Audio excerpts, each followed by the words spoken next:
Assalamualaikum warahmatullahi wabarakatuh. Perkenalkan, nama saya Desi Ramadhani, NPM 18751069. Saya mahasiswi Agribisnis Politeknik Negeri Lampung. Pada kesempatan kali ini, saya akan membahas dampak pandemi COVID-19 terhadap perekonomian di Indonesia. COVID-19 atau coronavirus teridentifikasi meraba di kota Wuhan, Cina. Jenis virus ini menyebabkan infeksi pada saluran pernapasan, sinus atau tenggorokan bagian atas. Berikut ini adalah gejala infeksi corona atau COVID-19. Pada hari pertama akan merasakan demam, nyeri otot, batuk pilek. Pada hari kedua, sulit bernapas. Hari ke-7, kondisi tidak membaik. Hari ke-8, gangguan pernapasan akut. Hari ke-10, gangguan pencernaan. Hingga hari ke-14, gejala bertambah buruk.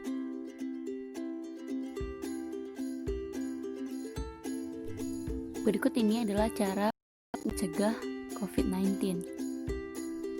Yang pertama, mencuci tangan. Tutup mulut dengan tisu saat batuk dan bersin.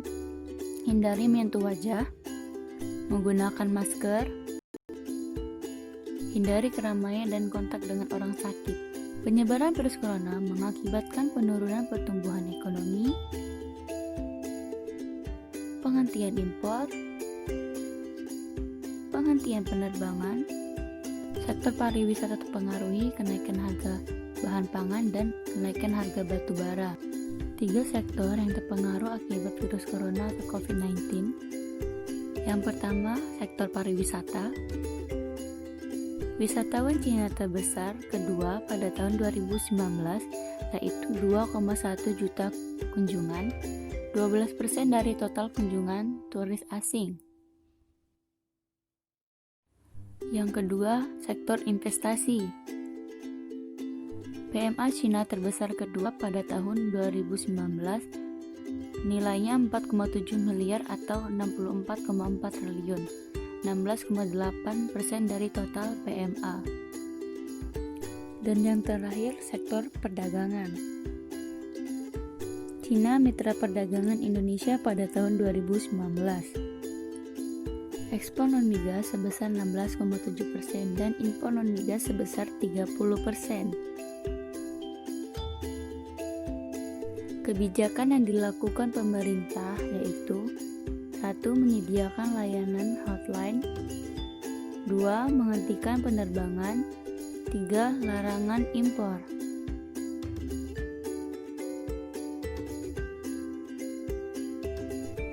Selanjutnya kita akan membahas dampak atau pengaruh pandemi COVID-19 terhadap UMKM yang ada di Indonesia.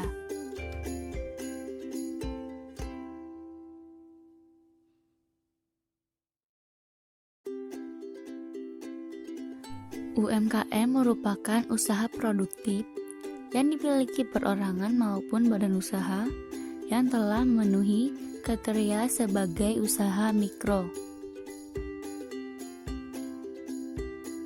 Jumlah UMKM yang tersebar di Indonesia sebanyak 62,9 juta unit, meliputi perdagangan, pertanian, peternakan, perikanan, penambangan, bangunan, komunikasi, hotel, restoran, dan jasa-jasa lainnya.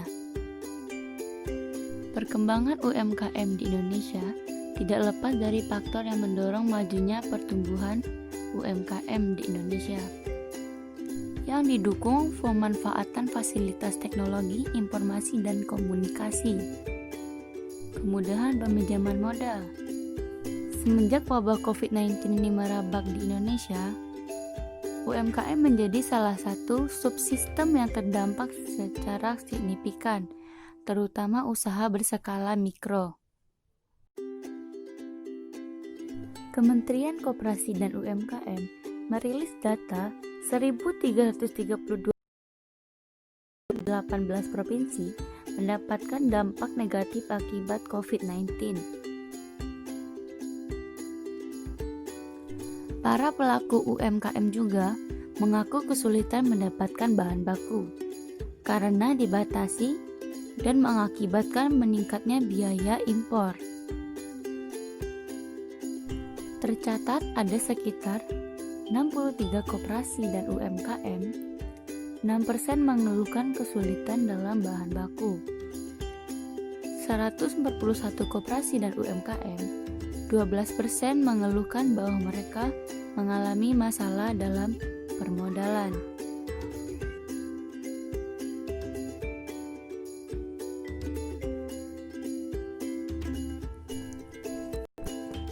Menteri Koperasi dan UMKM menyiapkan 8 program khusus untuk UMKM di tanah air sebagai upaya mengantisipasi dampak ekonomi akibat COVID-19.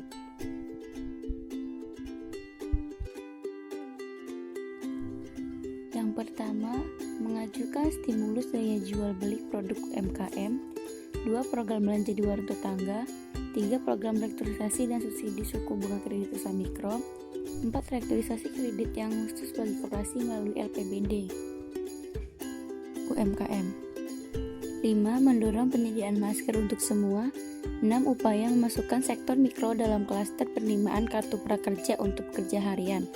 7. Mengupayakan bantuan langsung tunai. 8. Mengusulkan PPh 21 dan PPh 25. Pertambahan nilai bisa direlaksasikan untuk semua.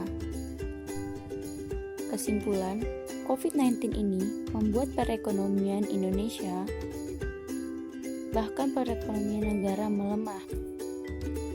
Sektor yang sangat terpengaruh akibat COVID-19 merabak Indonesia dan dunia yaitu sektor pariwisata, investasi, dan perdagangan.